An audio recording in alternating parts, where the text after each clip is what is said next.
Anchor. The desert ended abruptly. Beyond the last dune lay an impossible sight, a sea where no sea should exist. Its surface was not water, but glass, endless, shimmering, stretching into black fog beneath the blood sun. The reflection of the red-gold sun rippled faintly, though no wind moved. Each faint shimmer looked like a trapped soul pressing against the surface from beneath. The Witcher stepped forward, kneeling by the glassy edge. When he touched it, cold pain shot through his hand, and thousands of whispering voices filled the air. "The sea of glass," he muttered.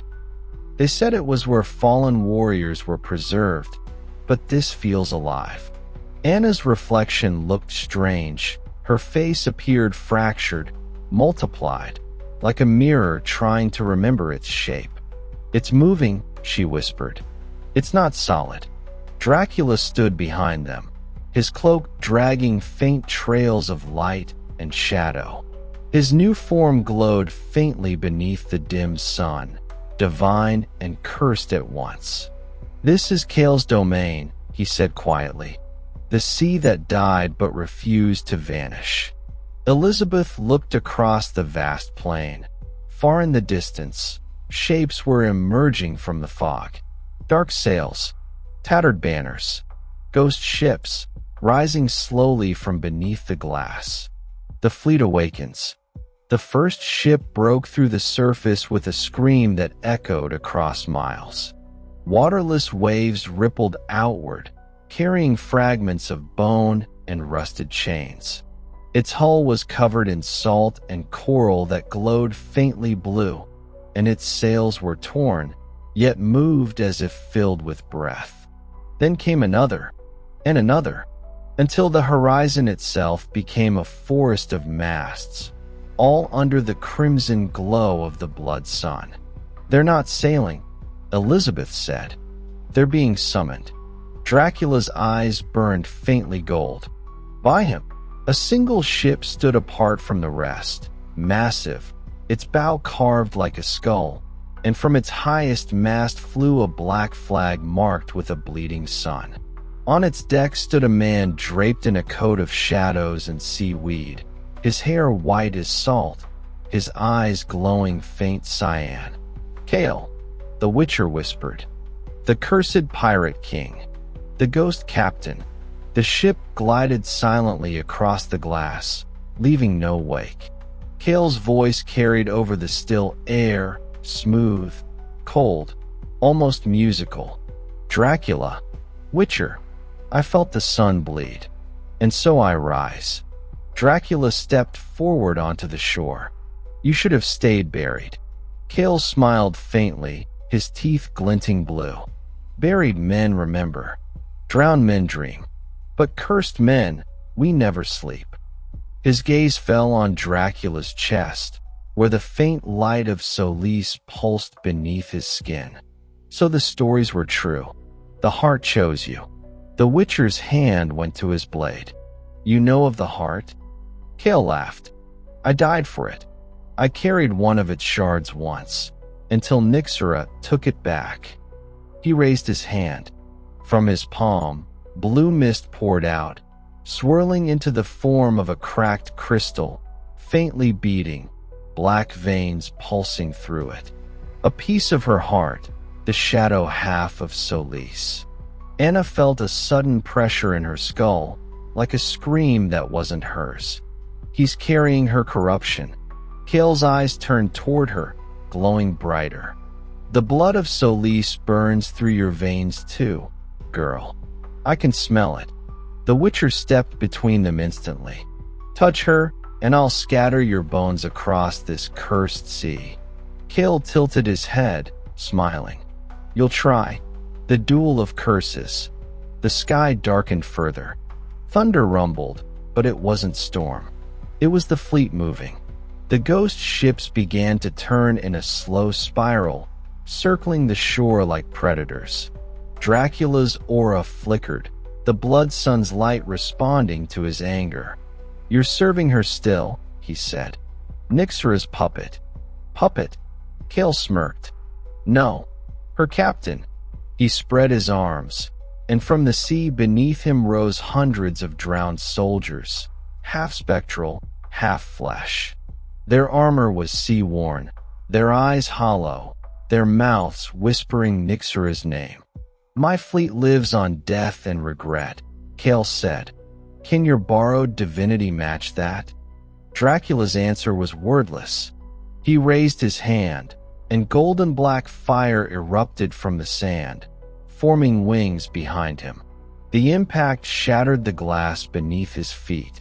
The Witcher unsheathed his silver sword, sigils glowing along the blade. Anna and Elizabeth stood behind, chanting a protection circle, their voices trembling but fierce. The sea screamed. The battle began, the clash of fire and salt. Cale's ship surged forward, crashing into invisible waves. Dracula leapt onto its deck in a burst of light, his claws striking against Cale's blade of sea iron. Each hit sent shockwaves across the horizon, light and shadow colliding, shattering air like glass. You're burning up, vampire, Cale hissed. And you're already dead, Dracula growled. Cale stabbed, but his blade passed through Dracula's body as if striking light itself. In return, Dracula gripped Cale's chest, golden veins searing across the pirate's armor. Cale screamed, but didn't fall. He grabbed Dracula's wrist, and the corruption in his crystal pulsed. Instantly, Dracula's light flickered. The divine energy within him began to turn black again. You think you can hold both gods? Cale roared. Then let them devour each other. Dracula fell to one knee. Visions of Solis and Nyxora flashed in his mind, their voices battling for control. The Witcher jumped aboard, driving his sword through the mast, releasing a pulse of binding magic. Enough, he shouted. This sea belongs to neither god nor ghost. The spell cracked the sky. For one brief moment, time itself seemed to freeze. Cale and Dracula stared at each other, two cursed immortals, both chained to the same doomed divinity. Then, silence. Cale stepped back, blood seeping from his mouth, glowing faint blue. He smirked. You've only delayed the tide. He vanished into mist, his fleet following, dissolving back into the glass sea, leaving behind only the faint echo of his laughter. The aftermath. The Witcher collapsed beside Dracula, panting. You barely contained it, he said. No, Dracula whispered. I didn't. He took a piece of it. Anna approached, her eyes wide with fear. He drained you. Worse, Dracula said quietly. He connected us. Elizabeth looked toward the sea, where faint blue light still shimmered beneath the surface. Then he's not gone. Dracula rose slowly, his reflection fractured in the glass. No, the blood sun has called its first servant. The others will follow. The Witcher sheathed his sword, his expression grim. Then we move to the next frontier, the undersea tomb. If Cale's shard is there, Nyxora's full heart won't be far behind. Dracula nodded faintly, the horizon blazing red behind him. The war between light and darkness had found its ocean. Anchor. The night never came here, only the red dusk that never ended. The sea of glass shimmered silently, cracked in places like an old mirror. At its center, a spiral depression glowed faint blue, a whirlpool made not of water, but light and memory. That's where Cale vanished, Anna said, clutching her pendant. And that, Dracula replied, is where we must go. The Witcher knelt, tracing the spiral's edge with his gloved hand. Symbols burned faintly in response, ancient sigils of the Atlathane, the drowned empire that once ruled beneath. They called it the Loria, he murmured. The city of voices. Every warrior's last word became a stone here. Dracula's gaze darkened. Then we'll tread on a floor made of ghosts. He extended his clawed hand and sliced open the air. The blood that fell onto the glass hissed, spreading like veins through the spiral. The light deepened. The glass turned liquid. "Hold your breath," Dracula warned. "We're not breathing," the Witcher replied grimly. "We're remembering." Descent into the drowned. The sea swallowed them whole. But it wasn't water, it was time. They sank through layers of frozen memories, soldiers screaming, bells tolling, ships burning as the blood sun bled across the sky. Anna gasped as ghostly shapes brushed past, silhouettes of men and women repeating their dying words in endless loops. "They're reliving their last moments," Elizabeth whispered. "Not just theirs," Dracula said softly. "Mine too." For a heartbeat, Anna saw him, the ancient vampire impaled upon a burning spear, wings torn, eyes filled with golden tears. The Witcher grabbed her shoulder. "Don't look. The sea feeds on sight. That's how Orion went blind." Anna blinked. "Orion." Dracula nodded grimly. The oracle saw too deep. The light of the drowned burned his eyes. The current slowed. They landed gently on the seabed, a vast plain of shattered statues, columns of coral, and floating shards of light. In the center rose an enormous gate made of bone and gold, inscribed with runes that pulsed faintly blue. Above it, carved in broken script, "Here sleeps Kale, the cursed captain, keeper of shadows and salt." The Hall of Echoes. As they entered, the water around them began to move in unnatural patterns. Each step sent ripples through the liquid time, and every ripple formed faces. Dozens, hundreds, all whispering the same word. "Return." Elizabeth's hand tightened around her staff. "Return what?" "The heart," Dracula said. The tomb was a cathedral of bones, massive ribs arching overhead, candlelight flickering within translucent skulls. At the far end stood a throne carved from coral and black glass, and upon it sat Kale, not moving, not decayed, eyes open, glowing faintly through the blue mist that filled the hall. The Witcher drew his blade, but didn't advance. "He's still linked to you," he told Dracula. "No," Dracula said quietly. "He's waiting." The memory of Kale. The ghost of Kale's voice echoed through the hall.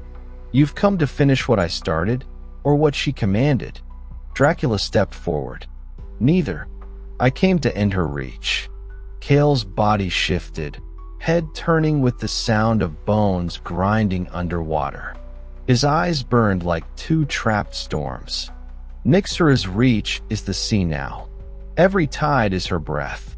Every dream of drowning, her whisper. The Witcher raised a hand, casting a containment rune. "He's not truly here. It's a memory anchored by her shard." Kale smiled faintly, then let the memory speak. The room flickered, and they were suddenly elsewhere. The vision, Kale's last voyage. They stood on a ship deck beneath a black sky. The sea roared beneath them, alive and furious. Kale stood at the helm, his crew screaming, lightning carving faces into the storm. "She promised me power," Kale's voice whispered. "A kingdom that never sinks." Nyxora appeared before him, not as a queen, but as a shadow in the shape of a woman, her eyes like twin eclipses. "Serve me," she said, "and I will make your name eternal." "And what will you take?" "Only what you love." Then the storm struck. Kale's ship split in two. His crew burned from within, their souls trapped in the sea. Nyxora's laughter became thunder, and when the world fell silent again, Kale was bound to the abyss, his heart turned into her shard. The vision shattered. They stood once more in the tomb. Cale's eyes dimmed slightly. Do you see now, vampire? You carry the other half of her. Dracula's hands trembled, faint light leaking from his palms. And if I destroy mine, then you destroy the sun itself, the relic of the abyss. Cale's body began to crumble. Beneath his chest, the black crystal shard pulsed, the same one Dracula had seen before. But now it had grown, absorbing the surrounding water, feeding on their presence.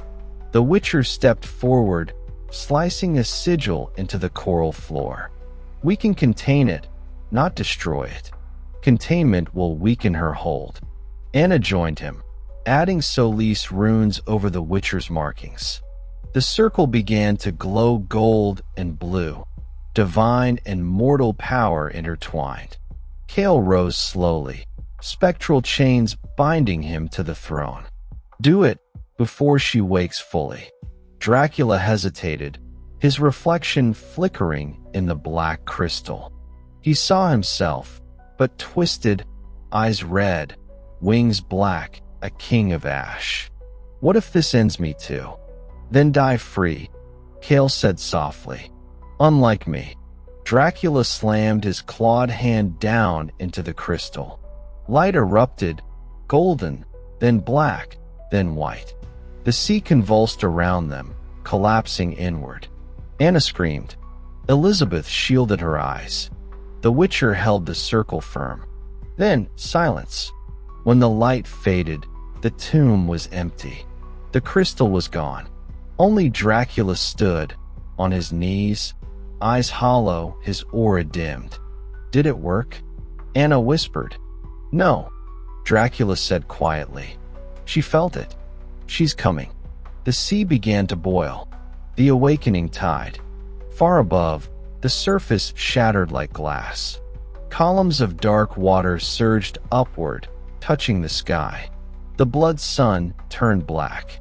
From the horizon, a voice rolled like thunder, beautiful, terrible, endless. Who dares touch my heart? Dracula looked up. Nyxera, he said. The queen wakes. The Witcher grabbed Anna and Elizabeth. We must leave now. But Dracula didn't move. Go. I must face her echo. The Witcher hesitated, then dragged the others toward the rising current. As they rose, they saw Dracula below, standing alone in the collapsing tomb, staring up at a vast, shadowy figure descending through the sea. Nyxera's form, immense, luminous, weeping darkness, reached toward him with one hand. Then everything went black. New moon. The world above was breaking. The sea of glass cracked like a shattered mirror, its edges curling into the sky. Lightning crawled across clouds that had no color, not red, not black, but something between life and void. And through that chaos rose Nyxera, the fallen queen of shadows. She didn't emerge as flesh. She formed out of the sea itself. Her hair was made of tides, her face shaped by moonlight on water, her eyes two endless abysses. Every movement caused the waves to bow. Dracula stood on the sinking ruins of the undersea temple, staring upward. Beneath his feet, Cale's tomb was gone, absorbed into the queen's rebirth. You've broken the silence, she whispered. You've returned me to the waking world. Dracula clenched his jaw. You never slept. You waited. Her voice trembled through the water like a choir of lost souls. And you, my child of dusk, you carry my half. The light that turned away from the dark. He looked at his hands, the faint golden light that still pulsed in his veins. That light belongs to me now. Nothing ever belongs to you, Nyxera said softly. It was given to you, to remember who you were. The queen's memory. As her words echoed, the sea itself changed. The water around Dracula turned transparent, transforming into visions. He saw a young man kneeling before a celestial gate, bleeding but unbroken. Above him stood Astrius, radiant, holding a sword of stars. "You once swore to guard the balance," Nyxoris said. "You were my dawn, my brother in light. But you turned your blade on me when the sun demanded sacrifice." The image of the man turned, and Dracula saw his own face. Before the fangs, before the curse, before the thirst, he staggered back. "No. Yes." Nyxoris' voice broke into a whisper. "You were the first of my kin, the one who sealed me in the sea." The Witcher's words from before echoed faintly in his mind. "You are not just cursed, you are history reborn." Dracula fell to his knees. The sea trembled. "If I was your brother," he said, "why did you damn me?" "Because you chose light over shadow." She leaned closer, her vast face reflecting in the water like a moon over blood. "Now choose again. The rising curse." Above, Anna, Elizabeth, and the Witcher reached the surface, gasping on the floating remains of a shipwreck. The sky was falling apart. Tides twisted upward like black serpents. The blood sun was now a hollow sphere, sucking in stars and spitting them out as sparks of void. "She's waking fully," the Witcher said, "and Dracula's still down there. We have to go back." Anna cried. "No," Elizabeth snapped. "If he faces her alone, it's because he must." The Witcher stared into the dark sea. He could feel the ancient magic moving, the same force that had created monsters, curses, even him. "Every myth needs a catalyst," he murmured. He might be the one. The dialogue of the abyss. Back below, the water turned still. Nyxoris' eyes burned with grief more than anger. "Do you think you can destroy me? I can try. You can't even destroy what you are." Her hand of shadow reached for him. Dracula's instincts screamed to attack, but something inside him hesitated. He remembered the faces of the cursed villagers, the goblin's warning, Kale's dying wish. All of it pointed to one truth. This curse was never just evil. It was balance misaligned. "If I kill you," he said, "the world burns. If I don't, you drown it." "Then burn and drown together," she answered softly. "That's what eternity means." Lightning struck the sea. The force rippled through Dracula's veins. His blood flared crimson, and for a heartbeat, the ocean froze. The Witcher, watching from afar, saw the entire horizon turn solid red. "He's fighting her," he whispered, "but not with blades." The memory war. Nyxoris' body began to split, half light, half shadow. Each flicker revealed fragments of the world's hidden history. The creation of the first vampires as guardians of dusk. The fall of the celestial order. The sealing of the queen beneath the waves by her own kin, Dracula's former self. Dracula screamed as those memories collided within him. Half of him wanted to kneel. Half wanted to destroy. "You can't win this," Nyxoris said gently. "You can only remember."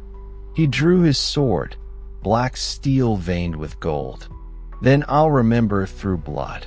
He slashed the air, the strike cutting through both water and memory. A shock wave exploded outward, splitting Nyxoris' form into 1,000 fragments, each dissolving into black mist. The sea roared in pain. Nyxoris' voice echoed, "You can't kill me, brother, not while the world still dreams." And then she was gone. The water fell silent. Dracula floated in the void, his power dimmed, his heart fractured. Above him, a faint light pierced through, Anna's pendant glowing, calling him home. The return. The Witcher reached down, grabbing Dracula's wrist as he surfaced. His eyes were pale, his body trembling. "Is she gone?" No, Dracula said weakly. She's waiting beneath the next tide. Anna wrapped her cloak around him. Then we prepare before she rises again. The Witcher nodded grimly. Then our next destination is clear, the Oracle. Orion must see what's coming. The waves glowed faintly red beneath them, like blood returning to the sea. Far in the distance, a single island rose from the mist, its cliffs marked with golden runes, its peak lost in clouds. The Isle of Prophecy, Elizabeth whispered. Where the blind sees more than gods, said the Witcher. The wind carried a faint voice, Nyxera's whisper. You can't run from the tide. Full moon. The sea was finally calm. For the first time since the blood sun turned black, there was silence, deep, heavy, unnatural silence. The shipwreck drifted through mist that glowed faintly gold. And ahead, the Isle of Prophecy emerged. It was not an island of earth. It was built from salt, memory, and bone, its cliffs veined with light that pulsed like veins in living skin. Every gust of wind carried faint voices, whispering the names of the dead. The Witcher tightened his cloak. We tread where time folds, he said. No lie survives here. Anna looked up. An enormous stone archway stood ahead, carved with countless eyes. Each one was closed, each one waiting. Orion watches without seeing, Elizabeth murmured. But he remembers everything. Dracula said nothing. He could feel the Queen's whisper still coiled inside him, a faint pulse behind his ribs, a call he dared not answer. The Gate of Eyes. As they crossed beneath the archway, the air thickened, heavy with ancient magic. The world seemed to slow. Even their footsteps echoed like centuries passing. Beyond the gate lay a circular plaza of white stone, surrounded by colossal statues, winged beings, each blindfolded, each holding a burning bowl. At the center stood a single figure, cloaked in tattered silver, blindfolded in gold. Orion, the blind oracle. His voice broke the silence, soft but heavy with power. The tide has returned. Dracula stepped forward. Then you know why we're here. I have always known why you're here, Orion replied. He turned his face toward the sound of Dracula's voice. Though his eyes were hidden, the air shimmered faintly, as if reality itself bent to his gaze. The Queen stirs, the oracle said, and the blood of her brother burns against her chains. You mean me, Dracula said quietly. I mean the two of you, Orion replied. You were never separate. The sun only split one's soul into two. Anna frowned. What does that mean? It means, Orion said, that the world itself was born from division, light torn from shadow. And that tear is bleeding again. The mirror of echoes. The oracle raised his staff, carved from obsidian and ivory. With a flick, the ground around them turned liquid, forming a mirror of gold. Look, he whispered. The mirror rippled, showing the past and future layered like broken glass. They saw Nyxera's rise, Kale's fall, the Witcher's first hunt, the Goblin's curse, Astrius falling from the stars. Then, the world ahead. Cities burning beneath red rain, oceans boiling, mountains melting into fire. The blood sun consuming the sky. The eclipse war, Orion said. When the sky devours the sea. Elizabeth stepped closer. Can it be stopped? Only by unmaking what made it. Dracula's eyes narrowed. Speak plain. Orion's blindfold fluttered slightly. The Queen and the King share one heart, the ecliptic core. If one dies, the other endures. But if both willingly merge again, light and shadow will rebalance. The world will live, but neither will remain. Anna gasped. You're saying they must die together? No, Orion said softly. They must choose together. Dracula's expression hardened. She'll never choose balance. She only knows hunger. Then you must remind her of love, Orion whispered. The prophecy unfolds. The sky above the island darkened, stars spiraling into the form of a vast clock. Each star ticked once. The wind roared, and Orion's voice deepened, echoing across sea and sky. When the sun bleeds into the sea, and the moon drinks from both, the world shall tremble between two heartbeats, one of shadow, one of flame. Whichever beats last shall name the next age. The light around them pulsed, and suddenly, each of them saw their own fate. The Witcher, standing over a battlefield of monsters, his eyes black, his blade red with his own blood. Anna, crying over a burning forest, holding an infant made of light. Elizabeth, standing in a tower of mirrors, her face reflected 1,000 ways, each one older, crueler. Dracula, embracing Nyxera beneath an eclipsed sky as both dissolve into light. The vision ended. The burden of sight. The Witcher dropped to one knee, breathing heavily. That was no vision. No, Orion said softly. That was tomorrow. Anna clutched Dracula's arm. There has to be another path. There never is, the Witcher said grimly. Only choices with sharper edges. Dracula turned to Orion. Then tell me, how do we reach her again? You already have, the oracle said. She watches through your veins. Every drop of your blood carries her name. Orion reached out his hand and touched Dracula's chest. A faint black light pulsed beneath his skin. This bond will consume you before it saves you. But only through it can you open the gate of eclipse. Where? Dracula demanded. In the Valley of Mirrors, Orion said. Beyond the lands of men, where the dead see clearer than the living. The ground trembled as he spoke, and a golden flame rose from beneath his feet. His blindfold began to burn. Go. My time ends when the flame dies. The queen will soon look upon this place. Dracula hesitated. You knew this would happen. I have known everything, Orion whispered, smiling faintly. But never how it ends. The light consumed him. When it faded, only his staff remained, standing upright, its head glowing faintly with starlight. The path forward. They stood in silence for a long time. Then Anna picked up the staff. The moment her hand touched it, 1,000 voices whispered at once, the same phrase repeating, like a promise written in the wind. The light and the shadow must stand together, or all will drown. The Witcher looked to Dracula. Then our next journey is clear. Yes, Dracula said quietly. To the Valley of Mirrors. As they turned to leave the island, the sea around them began to glow, faint threads of gold weaving into dark blue. A sunrise trying to return. But above them, the blood sun still hung black and hollow, like an eye refusing to close. And in its reflection, deep beneath the waves, Nyxera's smile flickered once, faint and knowing.